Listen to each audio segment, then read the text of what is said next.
Welcome in, Tiger fans. It's Clemson headed to SEC. The baseball team is running red hot, and the basketball team is lukewarm. I am Zach Lynch, joined by Jason Priester. We have all of that to talk about and much more on this edition of Paw Talk.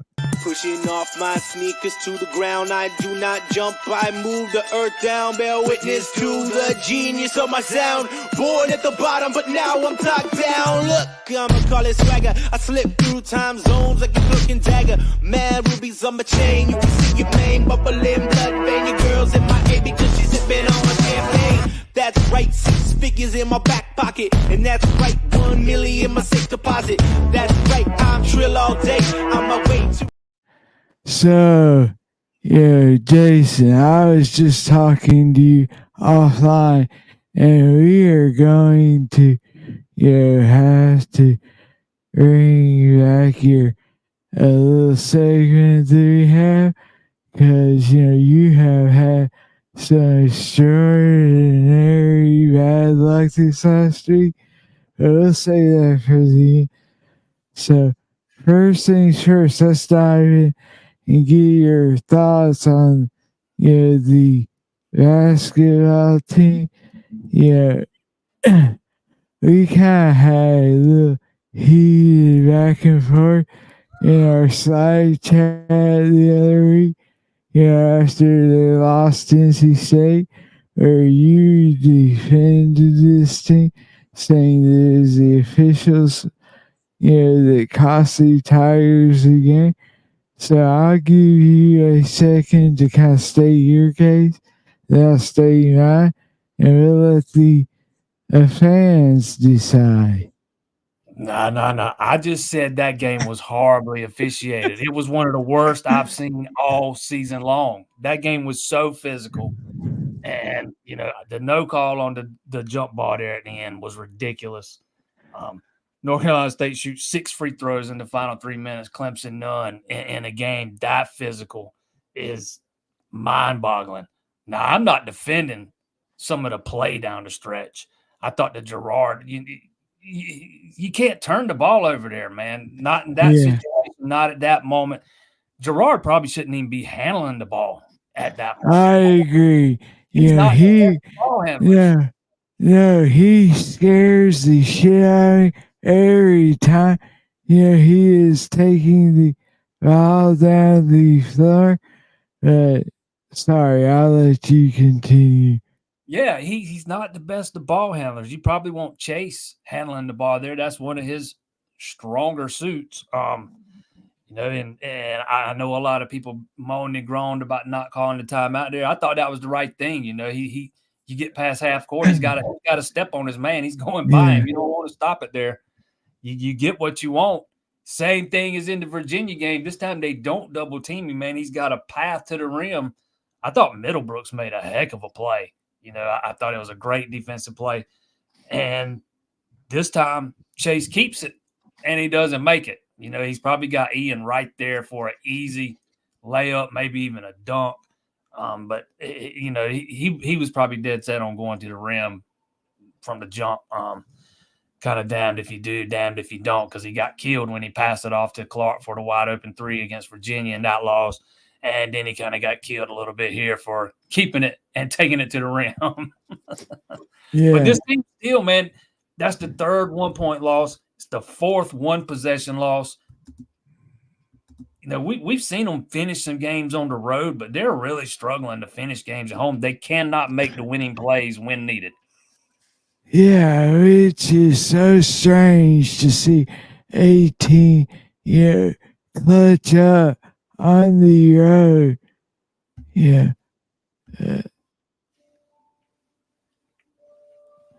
It's just, one of those strange things where you're like, if it comes down to a single possession, in the last seconds at home, you're thinking this team is going to lose. However, if it's on the road, you think they're like the, you know, Chicago Bulls of '92. I mean, they're just Jekyll and Hyde, when it comes to at home versus the road, which is so strange for such a veteran team. I will say this about that last possession. I think that if PJ Hall doesn't try to dunk the ball and just tears it up, it probably goes in and the Tigers win. But that tie up, down the other end with him that you were talking about, honestly, watching it on TV, I didn't see much of a foul there, yeah.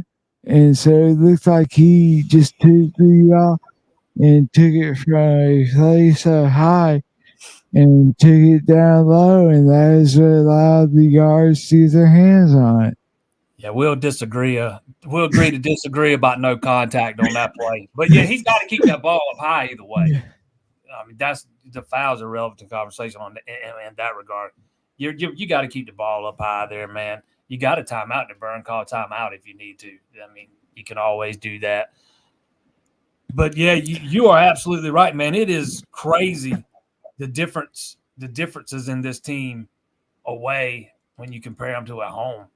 They seem to play with more grit, more determination. They're not easy. They seem to get more rattled at home than they do on the road.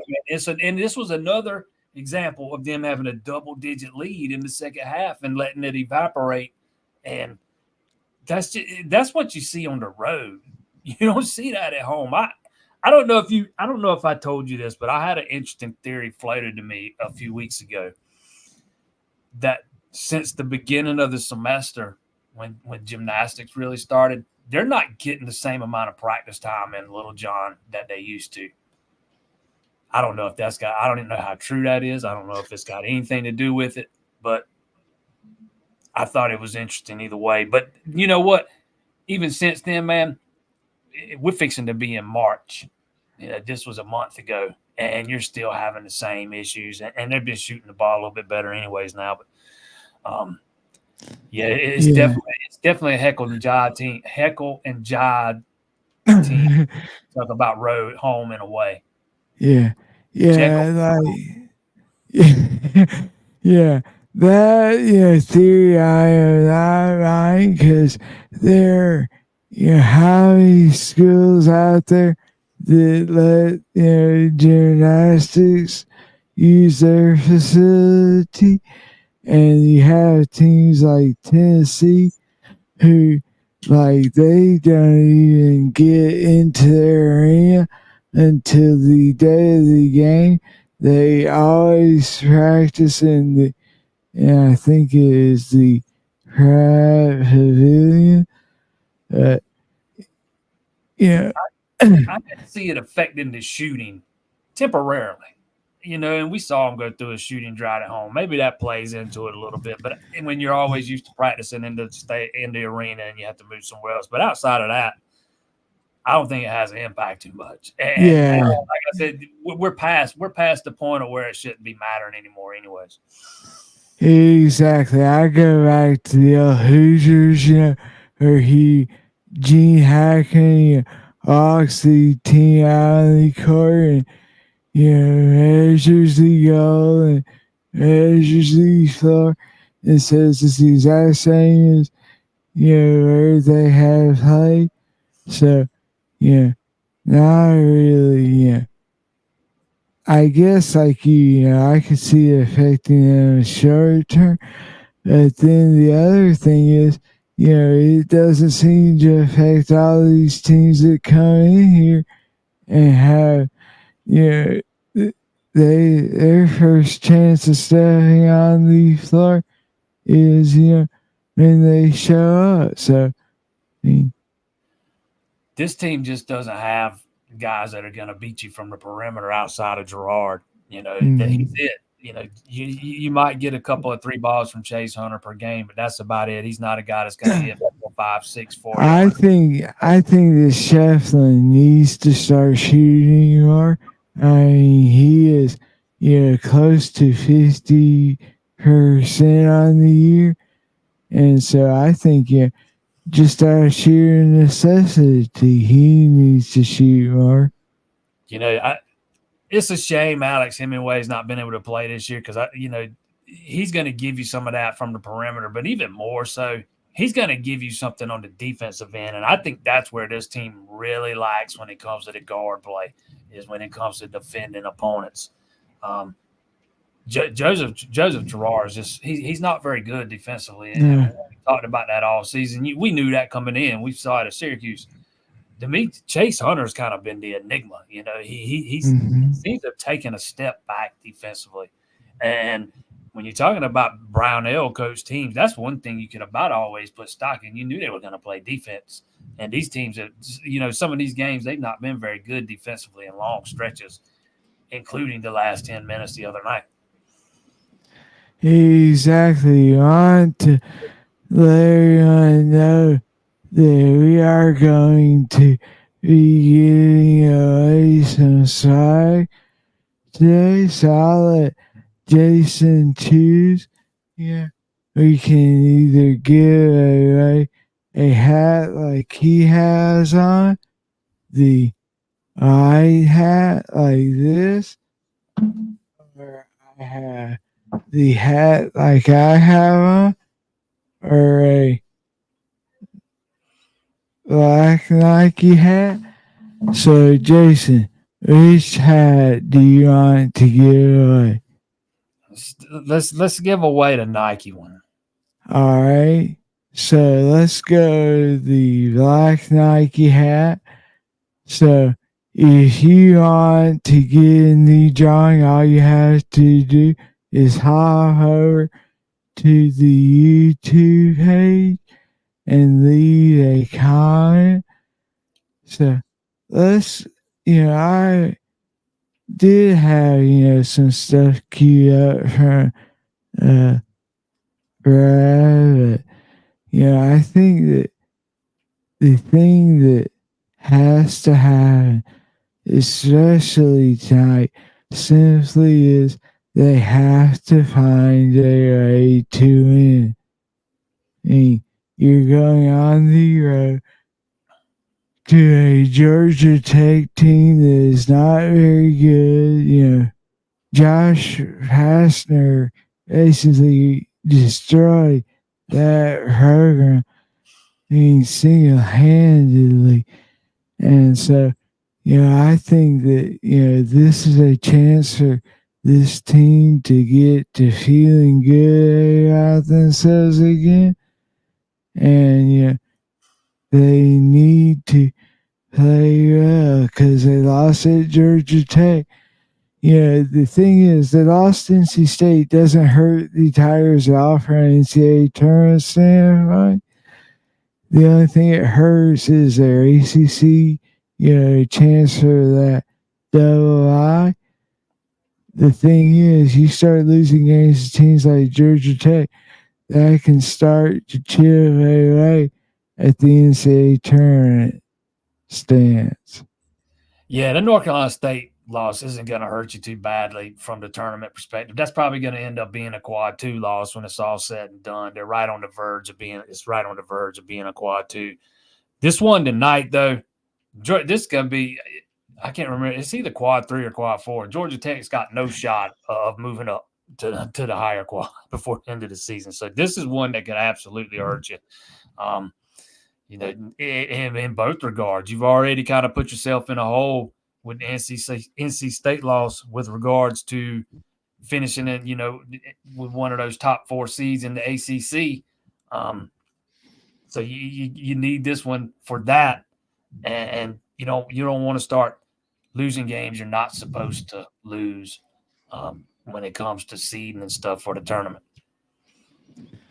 Exactly. So, I think that this Tiger team desperately needs to get the job done tonight. So now let's get into this talk, okay? Well, So one more thing about basketball. You lose tonight, you're inviting another losing streak. That you suffered through earlier in the season. You go through that, and then you're starting to play with your fate when it comes to the big dance. exactly. So and look, we are hoping to be able to go and cover the Tigers in the NCAA tournament. So yeah, let's have riding company not screw this up. Hey, when you've only made it 3 times in 15 years, you're due. You're due, man. Oh, yes, you are. So yeah, the talk has been steaming around again like a pile of shit in the winter time. It is just steaming there, and Clemson and FSU are heading out. So Greg's trying the guy who has, had all these insiders, talking to him and stuff, is out there saying again that he is going to say that FSU and Clemson are out of the ACC, headed to the SEC by the end of 2024. And just, guess, before we get deep into your top line thoughts on that, honestly, I don't put a ton of stock into him. I put as much stock into what he has to say as I do that art guy from the radio here in the other state. But yeah, I'll just leave it at that and let you, kind of give me your top line thoughts on Clemson SEC as expansion talk heats up again. If you throw enough shit against the wall, something's bound to stick.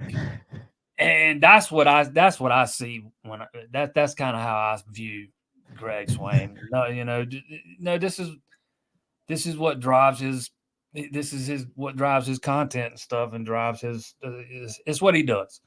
Um, I have a very hard time putting any stock into any Florida State to SEC rumors right now. Just, I mean, I just don't buy it right now, man. There's too much bad blood right now between Florida State and ESPN. Um, the thought is they've got a spot waiting for them up there in the Big Ten, and once they get out of the ACC, to me that's kind of how I see this thing playing out. There's just, when you look at some of the stuff, the way some of the stuff just come out with regards to how the last television deal was negotiated, and the conference and the network, keeping it secret that there's an option, that it's really not even signed through 2036. ESPN's got an option to pick it up that they got to, decide on before the end of 2025.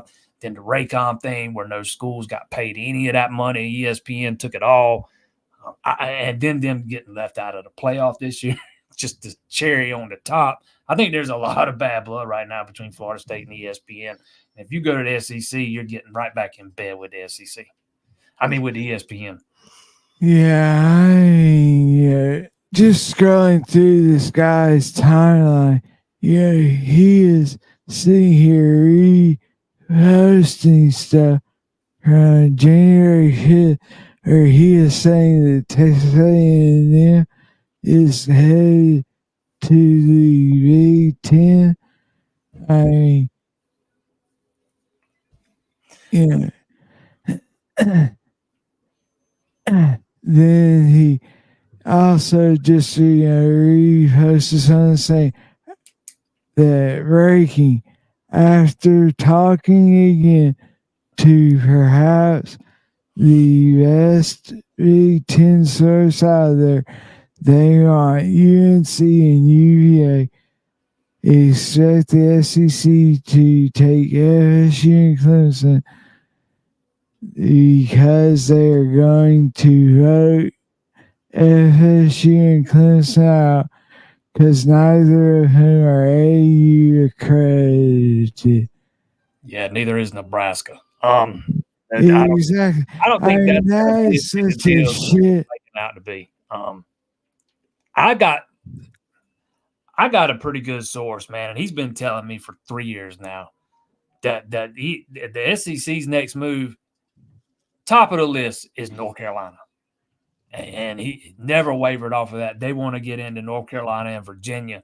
And North Carolina, despite their lack of success in football, is still one of the bigger brands out there. I know they don't draw a lot of eyeballs. Oh yeah, I mean that the Jordan logo on their uniforms that says it all. I mean, you can go to California or New York, and people recognize that logo. Yeah.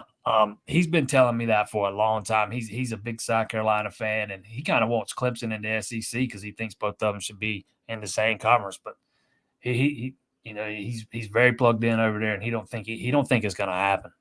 At least not the way things stand right now.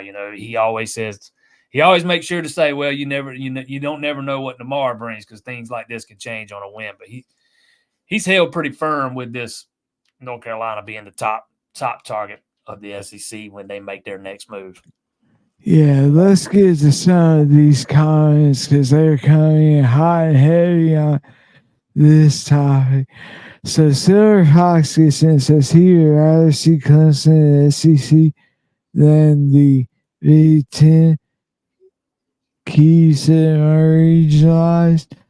Yeah, think that Jason would like the SEC simply for the baseball, but he is upset that there's no women's soccer in the Big Ten, so that could be a deal breaker for him.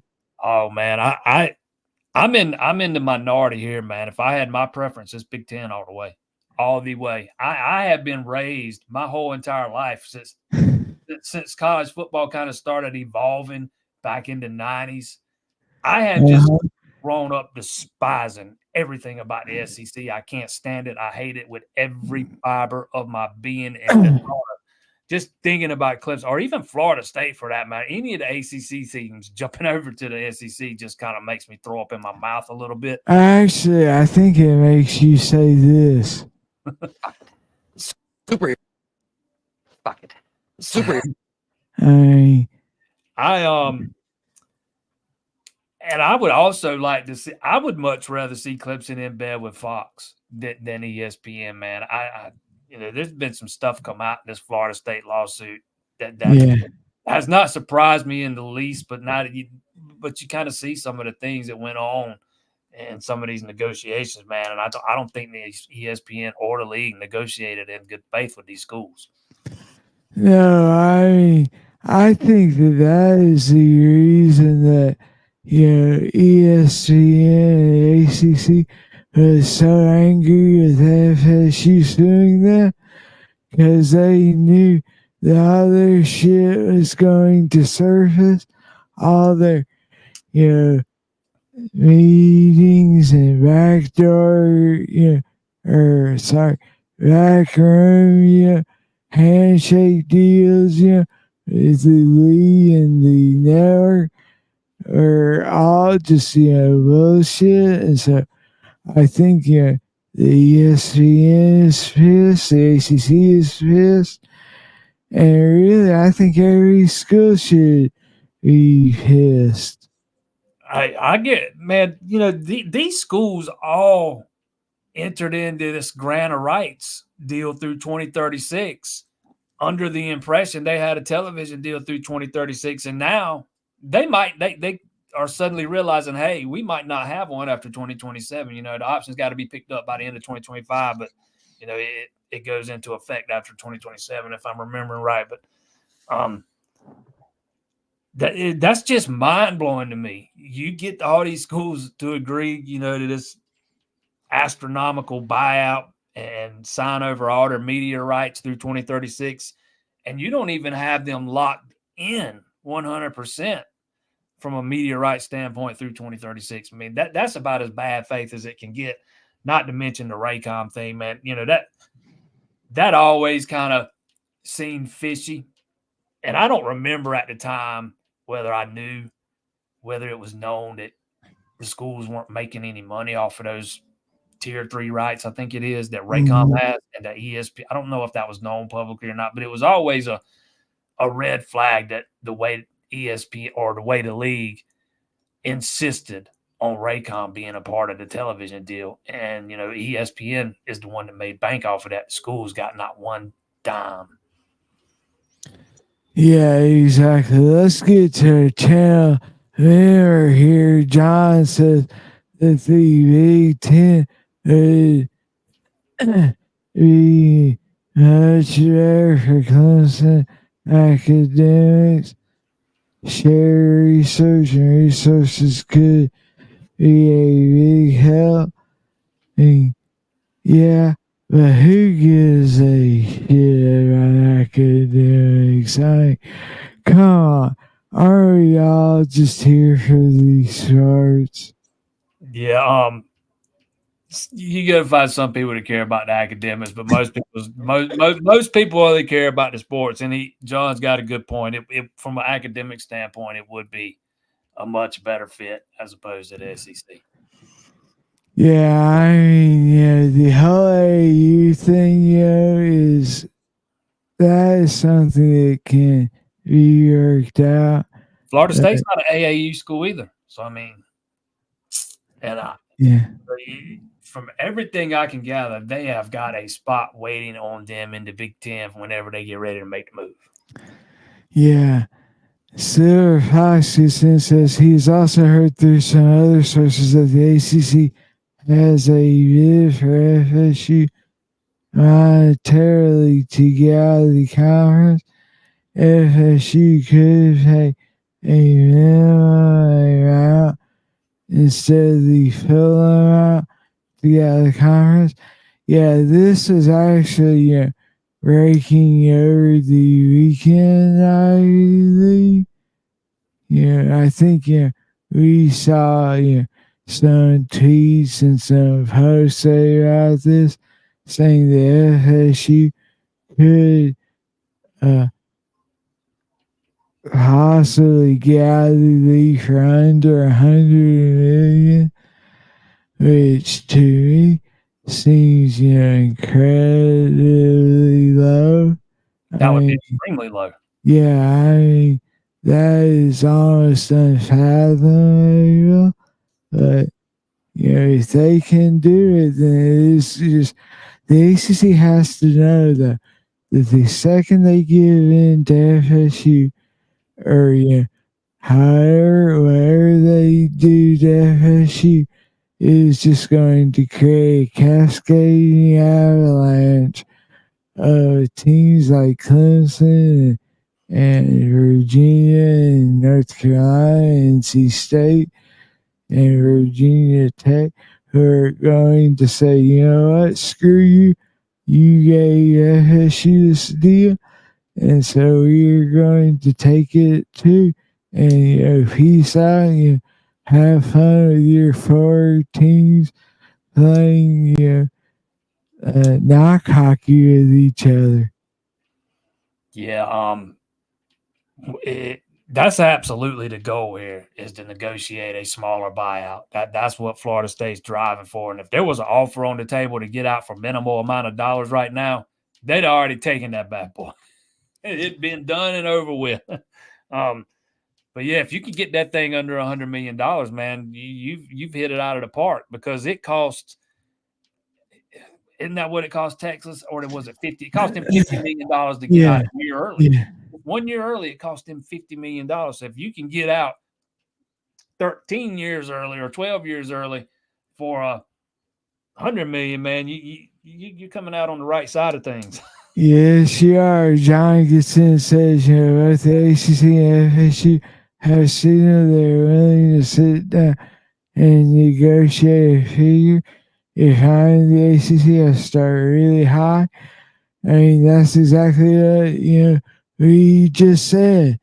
The ACC, honestly, they could have, avoided this whole situation in 2020, and they had, Notre Dame sitting there, and they had them ride the uh, Vols, heading into that football season where they were looking for a conference, and John Swofford, let them come in for the year and play in the ACC. However, the ACC, honestly, knowing the leadership there, I don't think they have the balls to talk to FSU and Clemson like that. Nah, and Notre Dame would have never joined. They'd have sat out of here if they had to. But Yeah, but they had the chance then to really grab them by the short hairs, and twist them and make them squirm, and who knows? from everything I can gather, it was Notre Dame and Clemson that really convinced the ACC to play anyways that year. They were leaning towards following the Big Ten and canceling. How fun would that have been? Then Notre Dame and Clemson kind of got together and led the charge to play. But oh, please, Trevor Lawrence led the charge. I mean,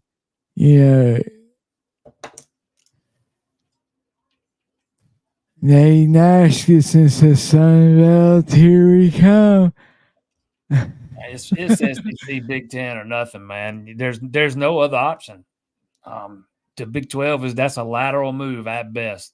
You might make a few more dollars eventually, but we're heading for a Power 2, man. Power 2, and the Big 12 is going to be frozen out, just like the ACC's been frozen out, just like the Pac-12 was getting frozen out before its demise.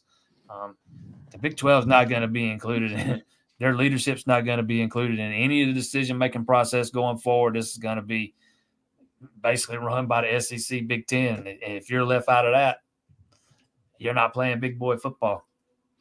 Yeah, I think that we have both said that we see this moving toward two conferences, and with those two conferences being split into 4 divisions, much like the NFL, and then you're going to see a playoff, that is going to just involve those two conferences.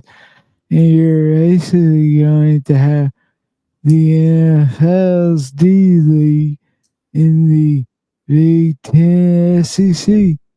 That's absolutely where I think we're headed. I know right now you got the 5 highest ranked conference champions getting automatic bids. But if I'm not mistaken, that only runs through 2026, right?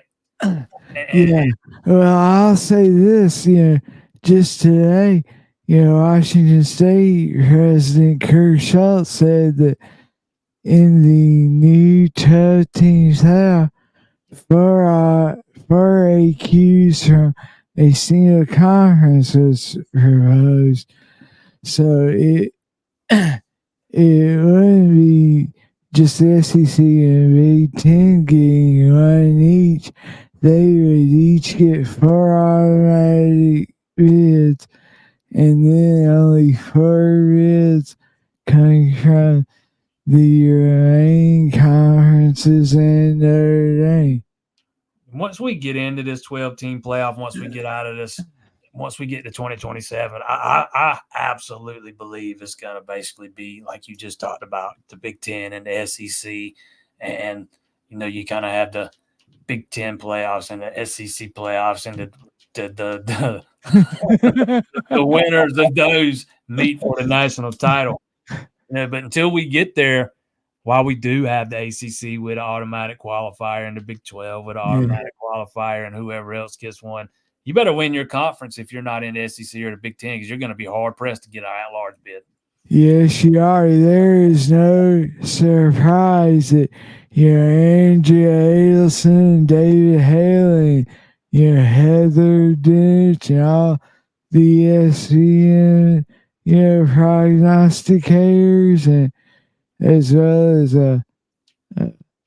the Starting News and Athlon, they all have just a single team from the ACC getting it. Now, I will say this, a number of those, publications and people have Clemson as being that number 3 seed. But, I think you're exactly right. It says something that they're, multiple, Big Ten teams, multiple SEC teams already in this, way too early look at the playoff. I think 3/4 of it is going to be made up of SEC and Big Ten teams, 8 of the 12 spot or 7 of the 12 spots, so almost 3/4 of it. That's just kind of how I see it playing out. And all you got to do is go back and look at past rankings and see how they played out. And now that you know who's going to get the at-large bids, the highest ranked remaining teams after the conference champions, there could be some funny business to kind of, skew those in the way you want them to work out. Oh, sure. I mean, here is kind of the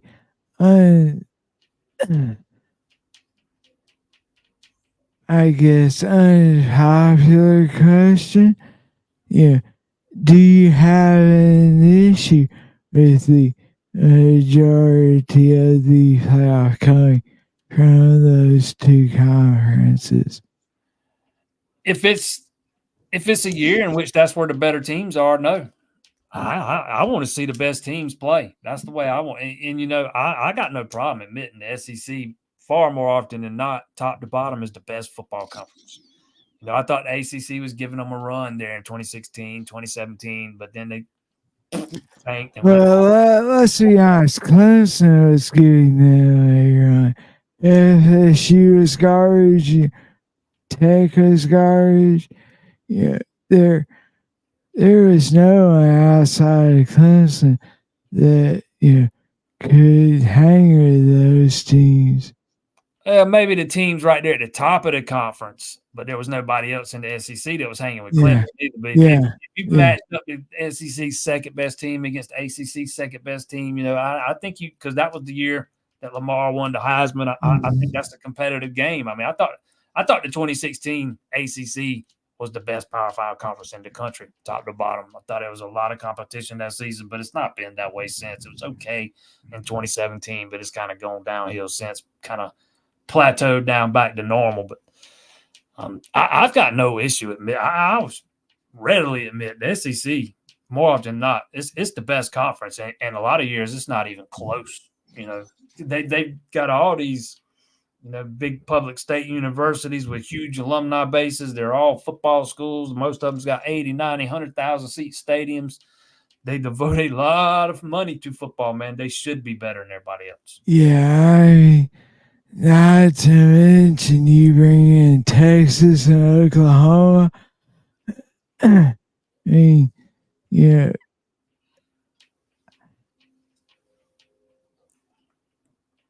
guess it's kind of like this.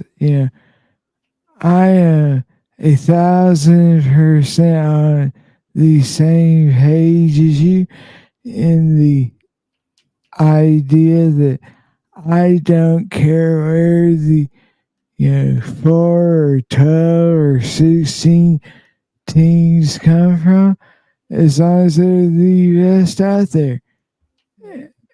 And I think this is where the committee is going to have to really do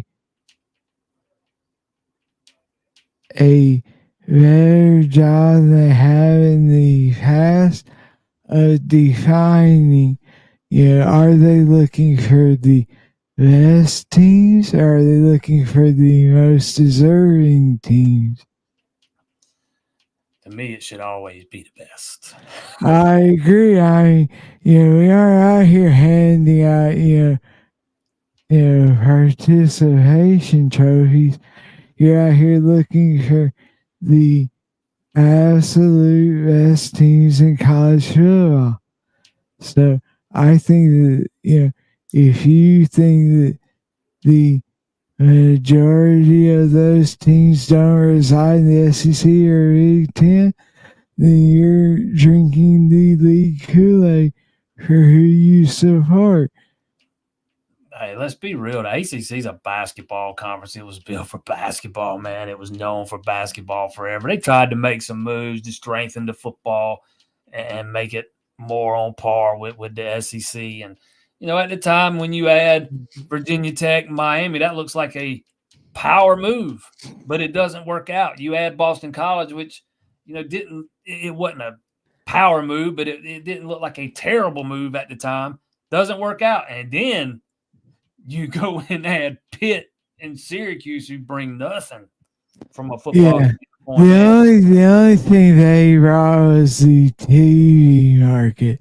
Yeah, they brought nothing of value when it came to the on the field product of ACC football. It's crazy to think that Virginia Tech was so good for so long, and not long after they joined the ACC, they're kind of never heard from again. Miami can't seem to recapture their glory from the 90s. It just is what it is, man. It's just the ACC has never been known to be a football-centric conference, and it never was going to be.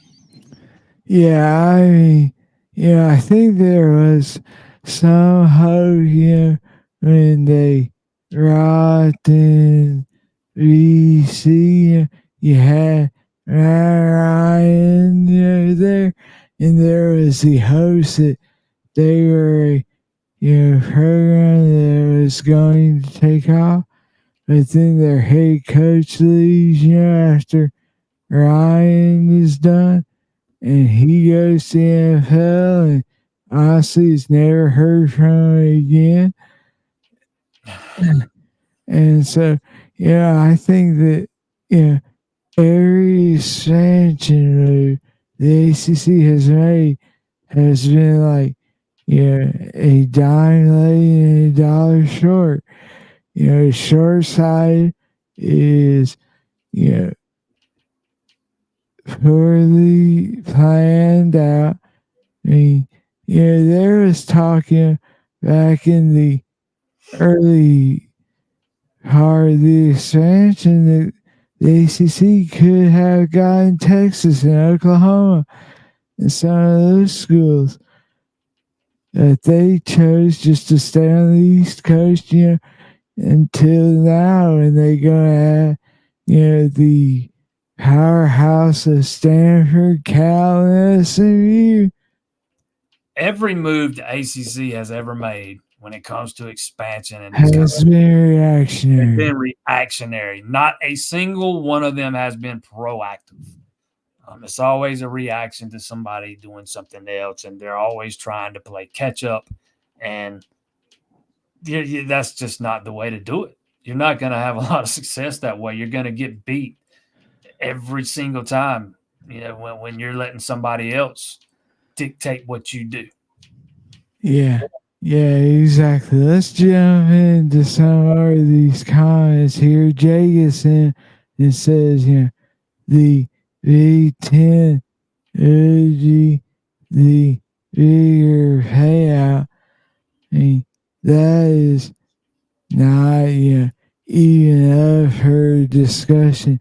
The money that they are getting through NBC and Fox and just their contracts is head and shoulders the best out there. I mean, you can say what you want about their league commissioner. He was, kind of under fire last year. But, they have negotiated excellent contracts and TV deals, and the money these schools are getting from those deals is absolutely insane. That's going back to the playoff, at the expanded playoff. Now we're seeing reports coming out about ESPN's gonna be the exclusive rights holder, right? And we were led to believe, that there were going to be multiple television partners, and now they decided to let ESPN have the whole thing. I think that's another bad move. You gotta have multiple. Kind of do it like you do the Super Bowl, man. You're letting ESPN have way too much power here, and that's another reason why I would much rather see Clemson get out of bed with ESPN. Period. I mean, the whole thing is, thinking about how much these networks, pay to cover the Super Bowl. I mean, why don't you open it up? Let CBS be it, let NBC, let Fox, instead of sticking with the four-letter network.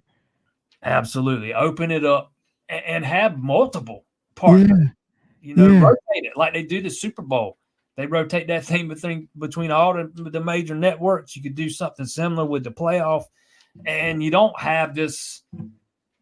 When ESPN has this much control over college football, it's a bad look. It's a bad look. And they've got all this control over the SEC, and they're in bed with the SEC, and they've got all this control over the playoff. It's just a bad look. Yeah. Silver Fox says, would the Tigers have a hard time getting into the Big Ten because academics and those high standards, or would they go then? So this is exactly what we have in saying. I mean, dude, it's like, the fans forget that Clemson, is a top academic school. They were top 20 for years and years and years. And so, while I don't know exactly where they stand now, the AAU accreditation, if that is what they chose to do, would not be an issue. They have the new vet school that's opening there. Their engineering and sciences and math departments are really second to none. So I honestly don't see where the academics is going to cause much of an issue for them. Yeah, I think the AAU stuff gets talked about too much. Again, Nebraska's not an AAU school. I think they were when they joined. Florida State's not one. I mean, I think it was South Florida got the nod over Florida State this last time. But Clemson has made a lot of effort.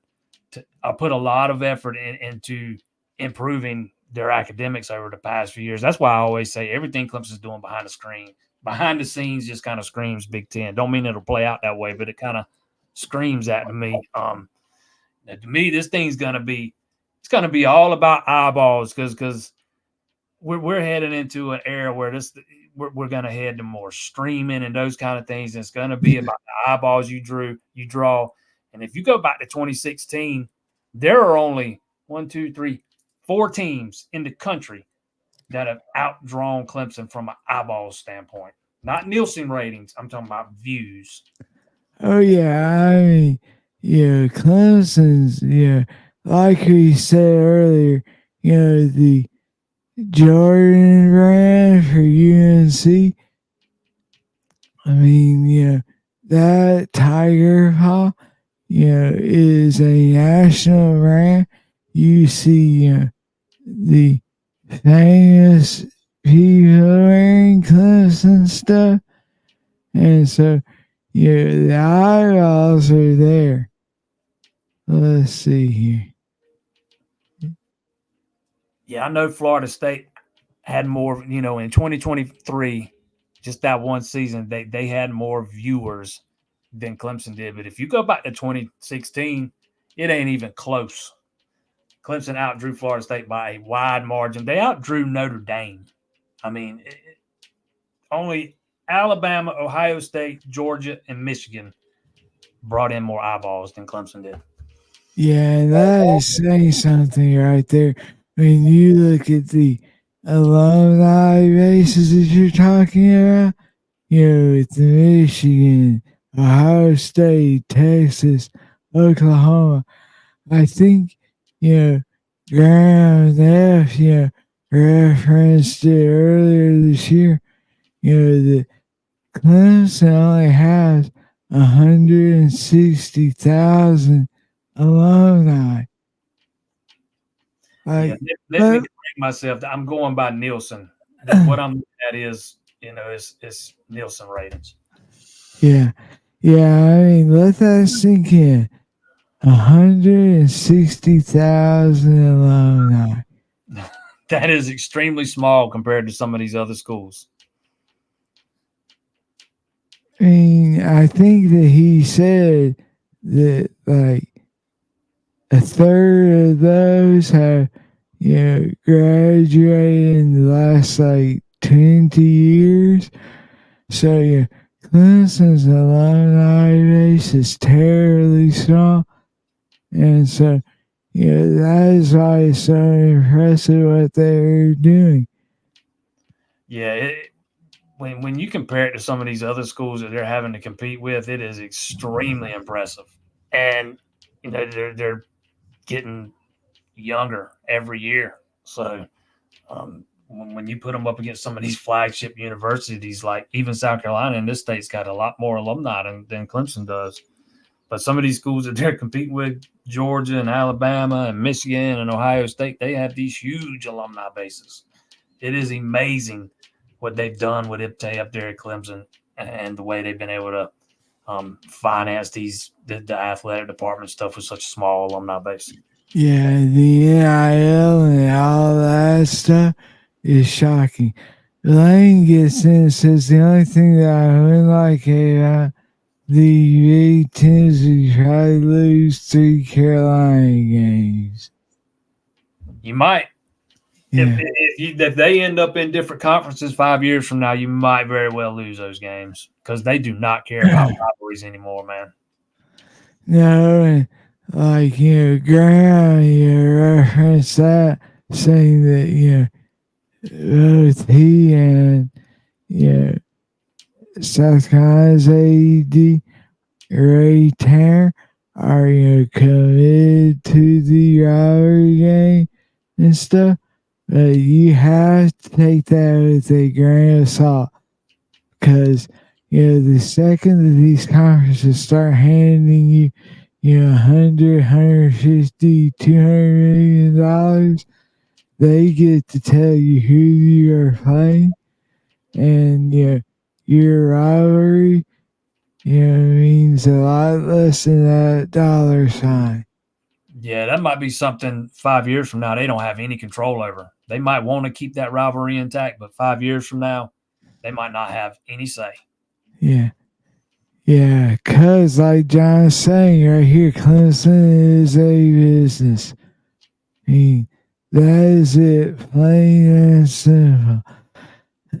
I mean, the Clemson brand, the Clemson athletics, the Clemson academics is all a business.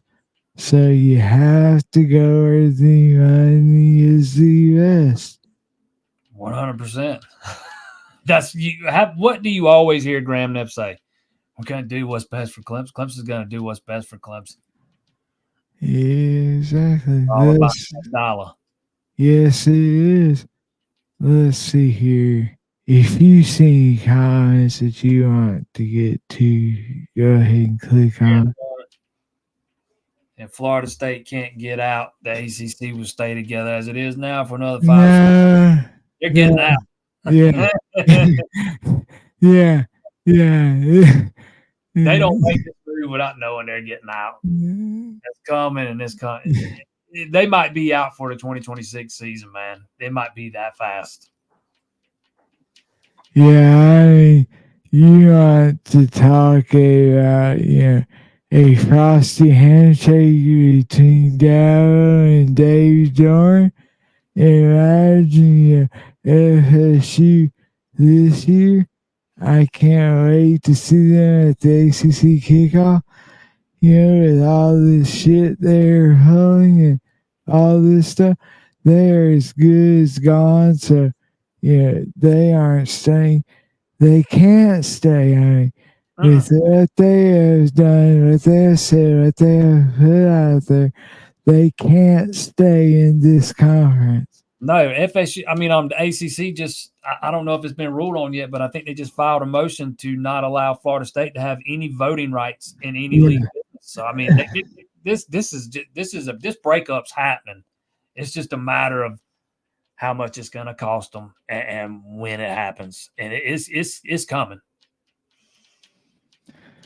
Yeah, I think, that honestly, the Big Ten, the SEC, and really, if you're asking me, which conferences would like to have Clemson, I think, the Big 12, as dead a conference as that is, would love Clemson. So I think, there are two legitimate candidates, that's SEC and Big Ten, with the, if Clemson has a choice, I think that the Big Ten is 1A on their list. I don't know how this is going to play out. I think the Big 12 would absolutely take Clemson in a heartbeat, and I don't think Clemson has much interest in that. But I think you do what you can to make yourself as attractive as possible to both, and hope that you feel some love from both those guys. Yeah, it's kind of like those bachelor shows, where the girls, get their tits out, and like start strutting around trying to make themselves look as high as they can, because they want to, stick around. And that is exactly what Clemson's doing. They have their tits out and they're, out there strutting their stuff. Clemson has shown over the past 10 years that they are more than willing to invest in their football program. They spend a lot of money on it. They're always in the top 5, and when it comes to recruiting budgets, they were second in the last fiscal year. That was reported behind Georgia. I think that was the 2022 fiscal year. But they're one of the biggest brands that's not already locked up by one of these Power 2 conferences. You can make the argument that FSU's a bigger brand. I can make the argument that Clemson's a bigger brand. I mean, it just depends on what argument you're using. I think both those guys are going to have a home somewhere, and I don't believe they are joined at the hip, though. I can see a lot ended up in different spots. Exactly. Let's see here. Augustin says, if FSU pays their way out of the ACC and DSC doesn't pick up the 9-year extension, is the grant to rise over in 2027? That is an interesting thought. See, one thing you got to keep in mind is the grant of rights and the television deal are two entirely different things. So, but there's some legal wording in there. The grant of rights says if Clemson leaves or North Carolina leaves or Virginia leaves, they have to forfeit their media rights to the ACC through 2036. If there are no media rights up to 2027, there's nothing to forfeit. So I can't answer that question, man. I don't think anybody can answer that question as we sit here right now. because it's a fantastic question. Yes, it is. Let's see here. Let's see here. Let's try to get to just a couple more. Let's see. Hard time gets says Clemson social media is one of the best in the country. Yeah, exactly. I mean, that is honestly their social media, handling of things is really the reason that you have seen the uh, explosion of eyeballs on them. It's because their Twitter and Instagram and TikTok, all those things, they are at the front end of all those platforms when it came to college sports. Yeah, I think Clemson's social media department, there was a stretch of several years where I don't think there was anybody better. And I think they fell off a little bit when they lost some guys from that department, but I think they picked it back up in the last year or two, and they're right back up there with you name it. They're just as good as anybody right now. All right, let's get to our drawing. We are drawing for the black Nike hat tonight. So, while I am doing this, Jason, if you see any other comments that you want to get to real quick, feel free to go ahead and knock those out. So, let's see.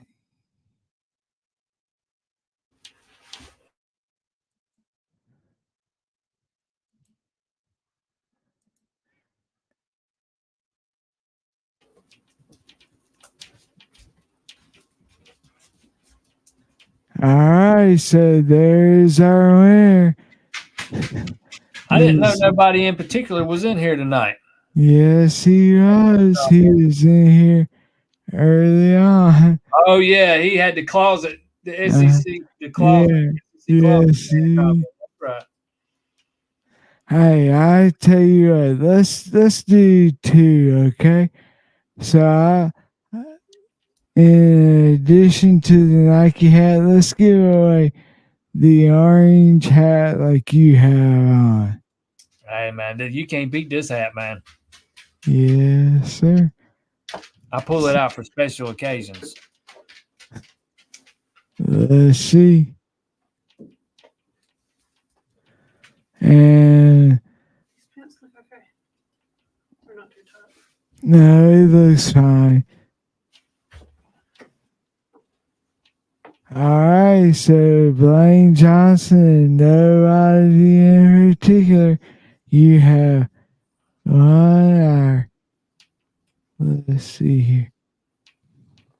Our giveaway for the hats. So if you will email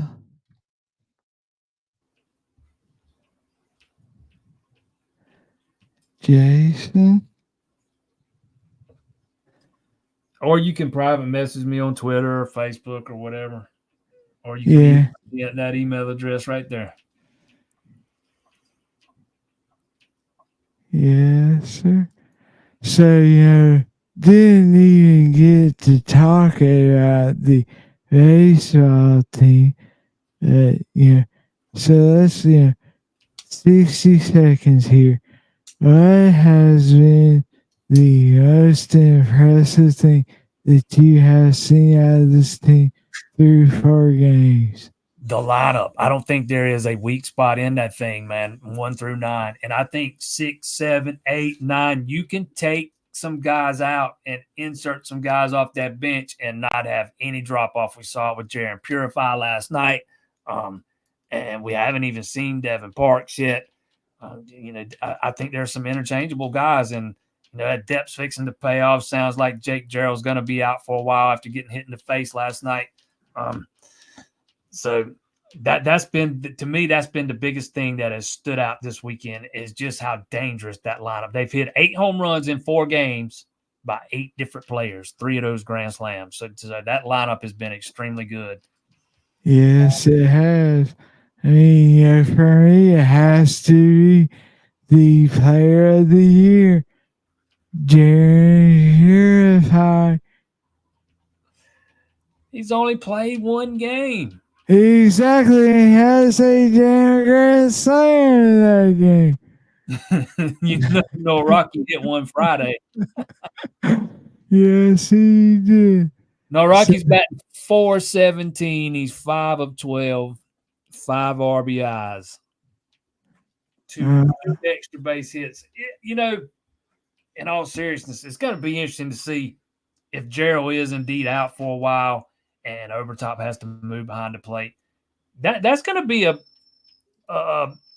task for Eric Bakich each weekend, man, trying to find guys like Noraki and Purify and Cooper Blauser enough at bats, because those guys have absolutely earned the opportunity to play some, and he's going to have to figure out how to get them in there at some point.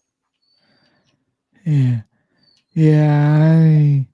Yeah, they look like the real deal, 1 through 9, there's not a weak spot.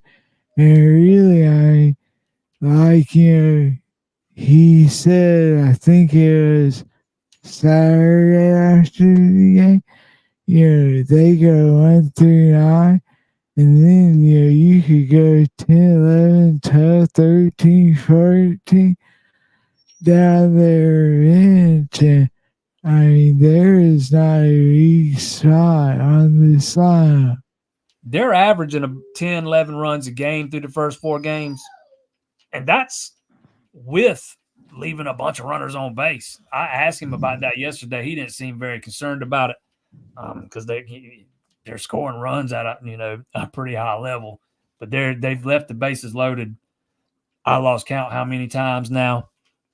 That would be, if there was one thing that I would say, was a negative coming out of the first 4 games is how many runners they left on base.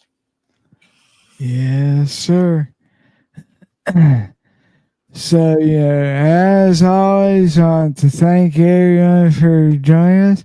I tell you what, let's start back, doing a giveaway every Wednesday night.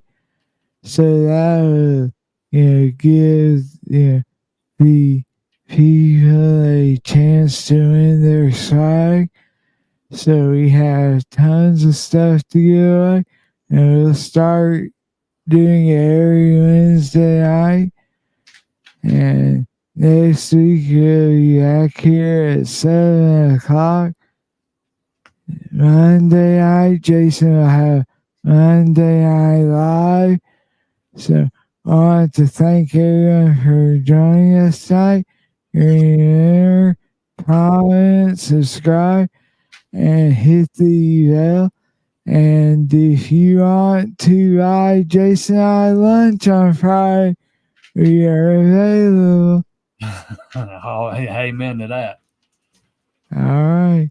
So thank y'all for joining us tonight. For Jason Freester, I am Zach Lentz, and you have been watching Hot Talk. Hey, no, no.